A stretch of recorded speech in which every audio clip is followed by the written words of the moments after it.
Ernakulam express లో ఘోర అగ్ని ప్రమాదం చోటు చేసుకుంది. ఎలమంచల్ రైల్వే స్టేషన్ లో అర్ధరాత్రి B1 AC బోగిలో మంటలు చెలరేగాయి. ఈ ప్రమాద సమయంలో 2 బోగీలు పూర్తిగా కూడా కాలిపోయినట్టు తెలుస్తోంది. సో 2 బోగీల్లో 150 మంది ప్యాసింజర్ కూడా ఉన్నారట. ఒకరు సజీవ దహనం అవ్వగా సో మిగిలిన వారంతా కూడా అక్కడ నుంచి కొంత తప్పించుకునే ప్రయత్నం చేశారు. చిన్న చిన్న గాయాలు కూడా అయ్యాయి. సో ప్రెసెంట్ మృతుల సంఖ్య 1గా నిర్ధారించారు అధికారులు. ఇక వయస్సులో పెద్ద ఆయన కావడంతో ట్రైన్ నుంచి బయటికి రాలేకనే ఆయన మరణించారు లోపల తెలుస్తోంది. సో మృతుడు విజయవాడకు చెందిన చంద్రశేఖర్ గుర్తించారు. 4 ఫైర్ ఇంజన్లు అక్కడికి చేరుకొని మంటలు నార్పారు. సో రైల్వే స్టేషన్లో ఒక్కసారిగా హడావిడి వాతావరణం నెలకొంది, హైటెన్షన్ నెలకొంది. ఎర్నాకుళం ఎక్స్ప్రెస్ సంబంధించినటువంటి రైలు కూడా ఆ స్టేషన్లో నిలిచిపోయింది. వైజాగ్ నుంచి విజయవాడ వెళ్ళేటువంటి పలు రైలు మొత్తం కూడా ఆలస్యమైపోయాయి. So Tatanagar to Ernakulam express train number 18189 so తెల్లవారుజామున 1:30 సమయంలో ఈ మంటలు చెల్లినట్టు తెలుస్తోంది. సో అనకాపల్లి నుండి ఎలమంచలి మధ్యలో ఈ ఘటన చోటు చేసుకుని ఎగ్జాక్ట్గా ఎలమంచలి రైల్వే స్టేషన్ దగ్గర ఆ విజువల్ చూస్తున్నాం. రైల్వే స్టేషన్లోనే ఆ బోగిలో నుంచి ఎటువంటి మంటలు చెలరేగుతున్నాయో మన విజువల్స్లో చూస్తే అర్థమవుతుంది. అంటే సేమ్ టైం ఇందులో ప్రమాదానికి గల ప్రధాన కారణాన్ని ఇంకా గుర్తించాల్సింది. అట్ సేమ్ టైం ఈ మంటలు ఇంతగా వ్యాపించడానికి ప్రధాన కారణం అక్కడ దుప్పట్లు, చెద్దర్లు ఇతరత్ర లోపల ఈజీగా అంటుకొని ఇంకా మంటల్ని చెలరేగేటువంటి స్వభావం కలిగి ఉన్నాయి. సో సీట్స్ ఉన్నాయి, సీట్స్కి లెదర్ సీట్స్ ఉన్నాయి. సో ఇవన్నీ కూడా కొంత ఇప్పుడు ఈ సంఘటనలో కంప్లీట్గా వాష్ అవుట్ అయిపోయాయి. ద ప్రైమరీ ఎంగల్ఫ్డ్ అంటే ఇక్కడ ఈ ప్రమాదానికి సంబంధించి ఈ అగ్ని ప్రమాదంలో అసలు ఎటువంటి కారణంగా ఉందని ఇంకా తెలియాల్సి ఉంది. 2 AC కోచ్లు B1 and M2. So some reports also mention B2 అంటే B2 కూడా కొంత ఈ యొక్క అగ్ని ప్రమాదంలో కాలిపోయినట్టు తెలుస్తోంది. సో ఇవన్నీ కూడా ప్యాంట్రీకి దగ్గరగా ఉంటాయి. అంటే బేసిక్గా ఫుడ్ సప్లై చేస్తుంటారు చూసారు ట్రైన్లో కూడా. సో అటువంటి విధంగానే అక్కడ ప్యాంట్రీ, అక్కడ కుకింగ్ ఏరియాకి సంబంధించినటువంటి ఒక కంపార్ట్మెంట్కి దగ్గరగా ఉన్నటువంటి ప్రాంతాలంట. సో అక్కడి నుంచి ఏదైనా వచ్చిందని తెలియాల్సి ఉంది. So 70 years old Chandrashekar Sundar from Vijayawada. Chandrashekar Sundar అనేటువంటి వ్యక్తి 70 ఏళ్ల వ్యక్తి ఈ సంఘటనలో మరణించారు. సో B1 కోచ్లో ఉన్నటువంటి వ్యక్తి ఆయన. సో చాలామంది కూడా అక్కడి నుంచి హుటాహుట్న తప్పించుకునే ప్రయత్నం చేశారు. So the fire have started due to break binding. So ఎక్కువగా బ్రేక్ సడన్గా వేయడంతో ఆ చిన్న స్పార్క్ నుంచే ఈ ప్రమాదం వచ్చిందా అనేటువంటి అనుమానాలు కూడా వ్యక్తమవుతున్నాయి. ఫార్మల్ ఇన్వెస్టిగేషన్ కూడా చేయడానికి సిద్ధంగా ఉన్నారు. సో రెస్క్యూ ఆపరేషన్స్ కొనసాగుతున్నాయి. విజువల్స్ మనం చూస్తున్నాం. అనకాపల్లి, యలమంచలి అండ్ నక్కపల్లి దగ్గర నుంచి చాలా పెద్ద ఎత్తున అక్కడికి హుటాహుట్న ఫైర్ ఇంజన్లు చేరుకున్నాయి. విశాఖపట్నం నుంచి విజయవాడ వెళ్ళేటువంటి రూట్లో ఆ రైలు మార్గాలు మొత్తం కూడా క్లోజ్ అయిపోయాయి. ఎక్కడికక్కడ రైలు నిలిపివేశారు. రైట్, సుమారుగా ఈ బోగిలో అక్కడ 150 నుంచి 200 మంది ఉన్నారంట. ఆ సంఘటన తర్వాత హుటాహుట్న అక్కడి నుంచి పలు ప్రైవేట్ బస్సుల ద్వారా లేకపోతే ఇతర ట్రావెల్స్ ద్వారా 2000 మందిని ఆ ట్రైన్లో ప్రయాణిస్తున్న అందరినీ కూడా వారందరినీ బయటికి తీసుకొచ్చారు. స్టేషన్ నుంచి అందరినీ కూడా బయటికి తరలించినట్టు తెలుస్తుంది. అయితే ఆ రైలు ప్రమాద ఘటన నుంచి, ఈ యొక్క అగ్ని ప్రమాదం నుంచి బయటపడినటువంటి ఒక ప్రత్యక్ష సాక్షి ఆర్టీవీతో మాట్లాడారు. ఆయన ఏం మాట్లాడారో చూద్దాం. కూడా హడావిడిగా దిగుతూ ఉన్నారు. ఏమైందా ఏంటని చూసేటప్పటికి కంపార్ట్మెంట్ అంతా కూడా స్మోక్ తో ఫిల్ అయిపోయింది. ఇంకా అందరూ హడావిడిగా మొత్తం దిగుతూ ఉన్నారు. సో M2 B1 బోగీలు మొత్తం ఫైర్ తో నిండిపోయినది. ఇంకా అందరూ కూడా ప్రస్తుతానికి అయితే ఎవరికి ఏం కాలేదు, అందరూ సేఫ్ గానే ఉన్నారు. బట్ ఇంకా M2 లో ఉండేటప్పటికి M2 లో ఫైర్ అయింది అది. సో M2 అండ్ B1 బోగీల్లో అక్కడ ఉన్న వాళ్ళే కొంచెం ఆందోళనగా ఎక్కువగా దువ్వాడ నుంచి సేలం బయలుదేరుతున్నారు. 12:40 to 12:50 నేను లేచినప్పటికి 12:50 అయింది టైం చూసేటప్పటికి. సో సుమారుగా ఒక 5 to 10 minutes బ్యాక్ అది ఫైర్ అయినట్టు అంతా కూడా హడావిడిగా దిగుతూ ఉన్నారు. ఏమైందా ఏంటని చూసేటప్పటికి కంపార్ట్మెంట్ అంతా కూడా స్మోక్ తో ఫిల్ అయిపోయింది. ఇంకా అందరూ హడావిడిగా మొత్తం దిగుతూ ఉన్నారు. సో M2 B1 బోగీలు మొత్తం ఫైర్ తో నిండిపోయినది. ఇంకా అందరూ కూడా ప్రస్తుతానికి అయితే ఎవరికి ఏం కాలేదు, అందరూ సేఫ్ గానే ఉన్నారు. బట్ ఇంకా M2 లో ఉండేటప్పటికి M2 లో ఫైర్ అయింది అది. సో M2 అండ్ B1 బోగీల్లో అక్కడ ఉన్న వాళ్ళే కొంచెం ఆందోళనగా ఎక్కువగా ఎక్కడి నుంచి ఎక్కడికి బయలుదేరుతున్నారు? దువ్వాడ నుంచి సేలం బయలుదేరుతున్నాను. ఆ సంఘటన ఎన్ని గంటల టైంలో చోటు చేసుకున్నాను? 12:40 to 12:50. నేను లేచినప్పటికి 12:50 అయింది టైం చూసేటప్పటికి. సో సుమారుగా ఒక 5 to 10 minutes బ్యాక్ అది ఫైర్ అయినట్టు. So Tatanagar to Ernakulam express train number 18189 ఈ ప్రమాదంలో B1 అండ్ M2 రెండు బోగీలు కూడా పూర్తిగా కాలి బూడిదైపోయాయి. B2 బోగీలో కూడా కొంత మంటలు చెలరినట్టు తెలుస్తోంది. ఈ సంఘటనలో 70 ఏళ్ల వయసున్నటువంటి చంద్రశేఖర్ సుందర్ అనేటువంటి వ్యక్తి విజయవాడకు సంబంధించిన ఆయన కొంత పెద్ద ఆయన కాబట్టి దిగలేకపోయాడు. అర్ధరాత్రి సమయం అంతా నిద్రలో మునిగి తేలుతూ ఉన్నారు. ఎవరికి ఏం జరుగుతుందో అర్థం కావట్లేదు. ట్రైన్ వెళ్తుంది కదా, రేపు మార్నింగ్ డెస్టినేషన్ రీచ్ అవుతాం, అక్కడ దిగిపోతాం అన్న రకంగా అంతా ఆలోచిస్తూ ఉన్నారు. సో మనకు ఇన్ఫర్మేషన్ ప్రకారంగా యాజ్ పర్ ట్రైన్ షెడ్యూల్ ప్రకారంగా 4 గంటలు ఆలస్యంగా నడుస్తుందట. నిన్న ట్రైన్ 4 గంటలు ఆలస్యంగా నడుస్తుందంట. 1 గంట 15 నిమిషాల సమయంలో అనకాపల్లి నుంచి డిపార్చర్ అయిపోయింది. అనకాపల్లి నుంచి డిపార్చర్ అయిపోయిన తర్వాత కొంత ఇక్కడ యలమంచిలి దగ్గరికి చేరుకుంది 1 గంట 40 నిమిషాల సమయానికి. సో అక్కడ బ్రేక్ ఫెయిల్యూర్ కాదు, బ్రేక్ సడన్ గా వేయడంతో కొంత రబ్బౌ ఛాన్స్ కూడా ఉంది. సో ఆ పట్టాలకి అండ్ ఆ రైలు చక్రాలకు మధ్య ఆ రాపిడికి కొన్ని చిన్న స్పార్కిల్స్ వచ్చాయట. ఆ స్పార్కిల్తో వెంటనే ఈ పెద్ద అగ్ని ప్రమాదంగా మారింది ఈ సంఘటన అని చెప్పి అక్కడ లోకో పైలట్ ఇతరాత్ర చెప్తూ ఉన్నారు. సో ఆ రైలు పట్టాలకి అండ్ ఆ ట్రైన్ చక్రాలకి మధ్యలో చిన్న చిన్న ఇసుక రాళ్ళు చిన్నవి కూడా ఉంటూ ఉంటాయి. రాపిడికి ఆ రబ్ అయిపోయి ఆ బ్రేక్ వే సిచ్యువేషన్లో ఇదంతా జరుగుతూ ఉంటుంది. సో అక్కడ ఏం జరిగిందో ఇంకా ఇన్వెస్టిగేషన్ తెలియాల్సి ఉంది. బట్ అక్కడ చిన్న ప్రమాదం ఇంత అగ్ని ప్రమాదంగా మారింది. సో 1 గంట 40 నిమిషాల సమయానికల్లా యలమంచిలి రైల్వే స్టేషన్కి చేరుకున్నటువంటి ఆ ట్రైన్ వెంటనే అక్కడ ఉన్నటువంటి ఆ స్మోక్కి ఆ ఫైర్కి ఆ ప్రయాణికులు మొత్తం కూడా పడుతున్న వారు త్వరగానే లేచారు. అక్కడ ట్రైన్ ఆగగానే రైల్వే స్టేషన్లో హుటాహుట్న అందరూ దిగిపోయారు. ఆ ఒక్క వ్యక్తి మాత్రం కొంత పెద్ద ఆయన దిగలేకపోయాడు. సో నిద్రలో కొంత ఉన్నాడు, ఆయనకి ఏం అర్థం కాలేదు. అంతలోనే ఈ సంఘటన చోటు చేసుకోవడంతో ఆయన ఈ సంఘటన మరణించినట్టు తెలుస్తోంది. సో ప్రస్తుతానికి 2 గంటల నుంచి 3 గంటల 30 నిమిషాల మధ్యలో అనకాపల్లి, యలమంచిలి, నక్కపల్లి ఈ ప్రాంతాలకు సంబంధించినటువంటి మొత్తం ఫైర్ ఇంజిన్లు అక్కడ చేరుకున్నాయి. సో 2 గంటల సమయం పట్టింది మంటలు ఆర్పడానికి, 2 నుంచి 3 గంటల సమయం పట్టింది. సో ప్రెసెంట్ అక్కడ మరణించిన వ్యక్తి పేరు చంద్రశేఖర్. B1 కోచ్లో పడుకున్నాడు ఆయన B1 కోచ్లో ఆయన ఒక మృతదేహం కూడా లభించినట్టు తెలుస్తోంది. సో 158 మంది ప్యాసింజర్స్, దాని ద్వారా B1 అండ్ B2 M2లో ఉన్నటువంటి వీరంతా కూడా 180 మంది ప్యాసింజర్ అందరూ కూడా చిన్న గాయాలయ్యాయట. So railway officials confirm that 82 passengers from 1 and 76 from the others were safely evacuated. 1వ నెంబర్ సీట్ నుంచి 76వ నెంబర్ సీట్ వరకు అందరూ కూడా చాలా వెంటనే ఇక్కడికి బయటికి చేరుకున్నారు. సో కొంత వాళ్ళ లగేజ్ అండ్ పర్సనల్ బిలాంగ్స్ అన్ని కూడా ఆ మంటలో చిక్కుకొని కాలిపోయినప్పటికీ అంతా కూడా సేఫ్గా బయటికి వచ్చారంట.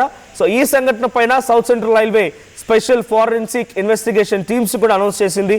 సో అక్కడ ఉన్నటువంటి ఆ ట్రైన్లో ఉన్నటువంటి మొత్తంగా 2000 మంది ప్యాసింజర్స్ అందరినీ కూడా హుటాహుట్న అక్కడి నుంచి వేరే ప్రాంతాన్ని తరలించడం కోసం ప్రైవేట్ ట్రావెల్స్ని ఇతర ఆర్టీసీ బస్ని కూడా ఉపయోగించారు. సో సామల్కోట్ జంక్షన్ తరలించారు అందరినీ కూడా. సో వారందరికీ 2 ఫ్రెష్ ఏసీ కోచెస్ని కూడా ఏర్పాటు చేసి అక్కడి నుంచి ఎర్నాకుళం పంపించేటువంటి ప్రయత్నం కూడా చేశారంట. సో మా ప్రతినిధి రామచంద్రరావు ఉన్నారు. రామచంద్రరావు, ఏం జరిగింది వైజాగ్లో సంబంధించినటువంటి విజయవాడ వరకు ఆ మార్గం మొత్తం కూడా ఇప్పుడు ట్రైన్లన్నీ కూడా నిలిపేసినట్టు తెలుస్తోంది. సో యలమంచిలి రైల్వే స్టేషన్ దగ్గర ఈ ఘటన గల ప్రధాన కారణం ప్రత్యక్ష సాక్షులు ఏం చెప్తున్నారు? సో కరెంట్ సిచ్యువేషన్ ఏంటి అక్కడ? మనోజ్ ఇప్పుడిప్పుడే సాధారణ పరిస్థితికి తీసుకొచ్చే ప్రయత్నం చేస్తున్నారు.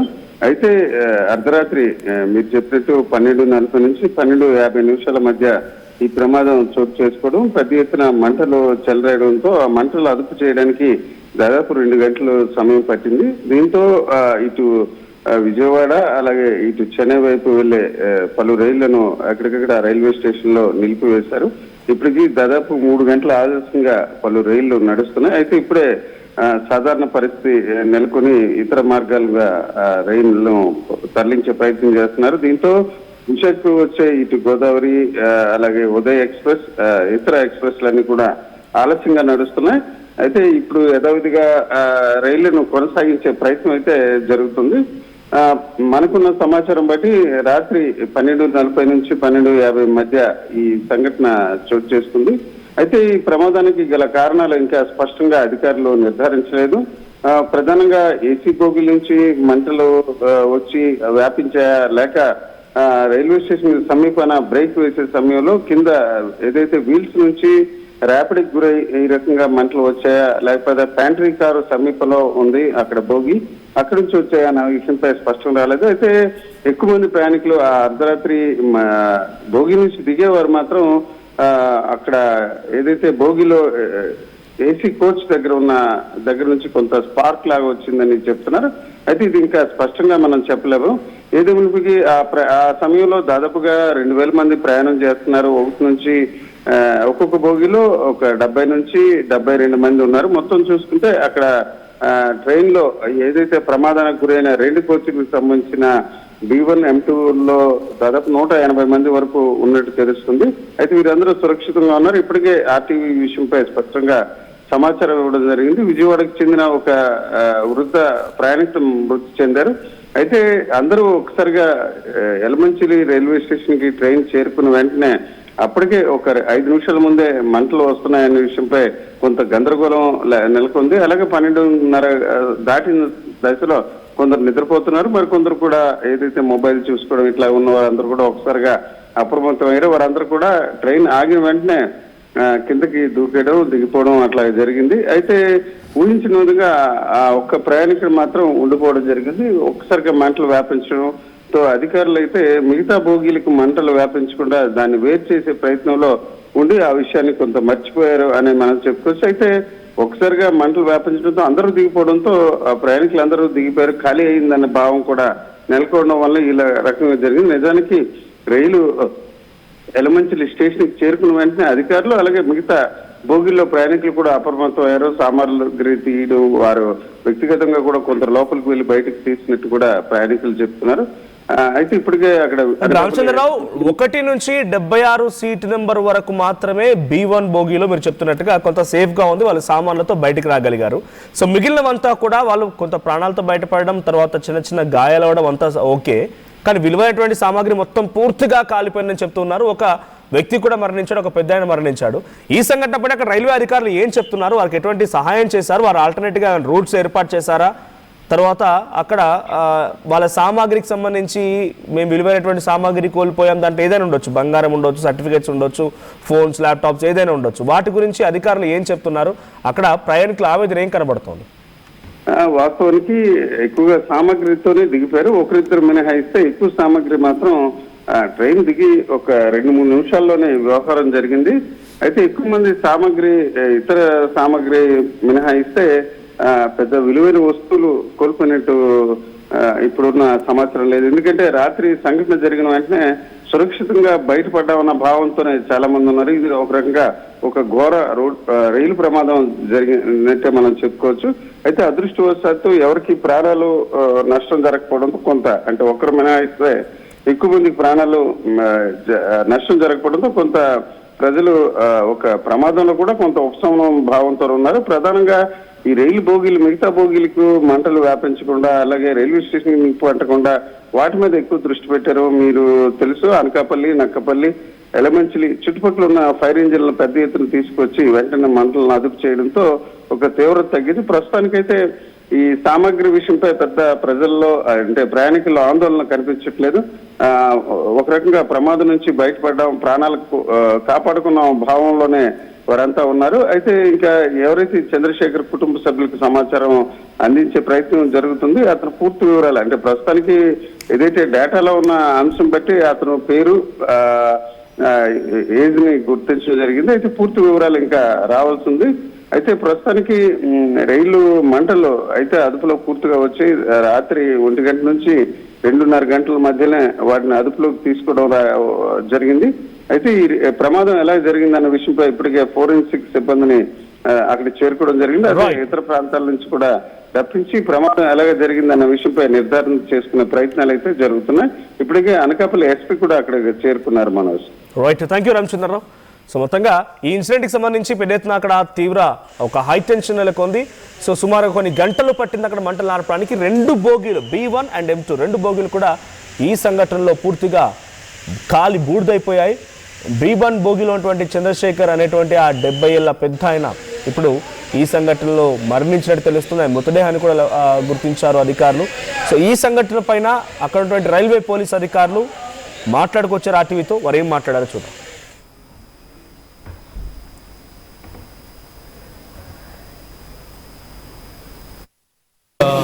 ట్రైన్ ఫైర్ యాక్సిడెంట్ నాకు మార్నింగ్ అవర్స్ 12:45 AM నాకు ఇన్ఫర్మేషన్ వచ్చింది.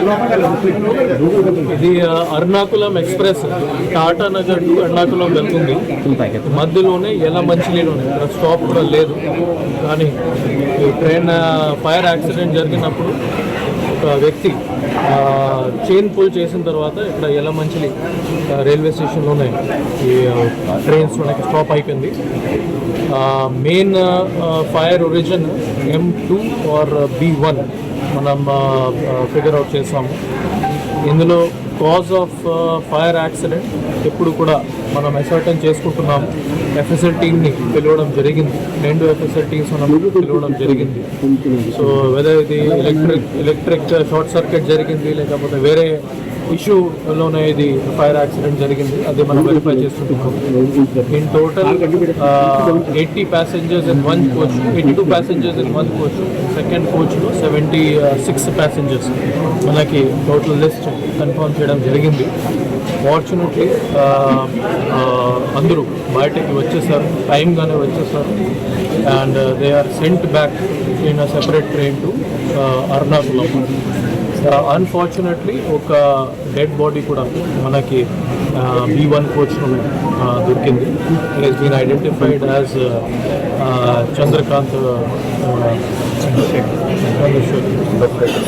చంద్రశేఖర్ సుందరం. మనకి ఫ్యామిలీ మెంబర్స్కి కూడా ఇన్ఫార్మ్ చేయడం జరిగింది. ప్రెజెంట్లీ దాని మీద ఆటాప్సీ ప్రొసీజర్స్ ఇంకా ఇన్క్వెస్ట్ ప్రొసీడింగ్స్ జరుగుతూ ఉన్నాయి.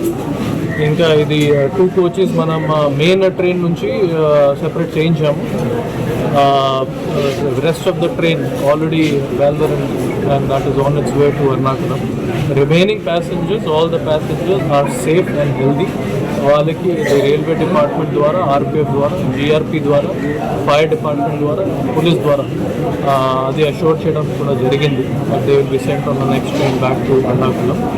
బట్ ప్రెజెంట్లీ ఫ్యామిలీ మెంబర్స్కి అండ్ మీడియా ఫ్రెండ్స్ ద్వారా మనం చెప్పిస్తున్నాము దాన్ని ఎటువంటి ప్యానిక్ అవ్వడానికి ఏమీ అవకాశం లేదు. సో అందరూ సేఫ్గానే ఉన్నారు. కాబట్టి ఎటువంటి వాళ్ళకి ఫ్యామిలీ మెంబర్స్కి మాట్లాడడానికి అవకాశం ఉంటే వాళ్ళు డైరెక్ట్లీ ఫ్యామిలీ మెంబర్స్తో మాట్లాడవచ్చు. లేకపోతే రైల్వే హెల్ప్ లైన్ నెంబర్ 139కి వాళ్ళు కాల్ చేసి అది వెరిఫై కూడా చేసుకోవచ్చు. Any kind of assistance required from government are from police side మనం రెడీగానే ప్రొవైడ్ చేసుకుంటాం. One dead body unfortunate death case సంబంధించి ప్రొసీడింగ్స్ అన్నీ చేసుకుంటున్నాము, రిక్వెస్ట్ చేసుకుంటున్నాము. ఫ్యామిలీ మెంబర్స్ని కూడా ఇన్ఫార్మ్ చేయడం జరిగింది. వాళ్ళు కూడా ఇక్కడికి వచ్చేసారు. మనం మాట్లాడిన తర్వాత అది ప్రాసెస్ ద్వారా దీన్ని కంప్లీట్ చేసి డెడ్ బాడీ కూడా హ్యాండ్ ఓవర్ చేసుకుంటాము. ఆల్టర్నేటివ్ అరేంజ్మెంట్స్ ఫర్ ట్రైన్ అది కూడా పెట్టడం జరిగింది. And all the passengers have already been sent. Remaining passengers all are safe. Thank you. ఎలాంటి సహాయ కార్యక్రమాలు చేశారు సార్? ఇమీడియట్లీ ప్యానిక్ సిచ్యువేషన్ మొత్తం అంతా రకమైన పొగ కమ్ముకుంది. ఒక ట్రైన్ ఫైర్ యాక్సిడెంట్ నాకు మార్నింగ్ అవర్స్ 12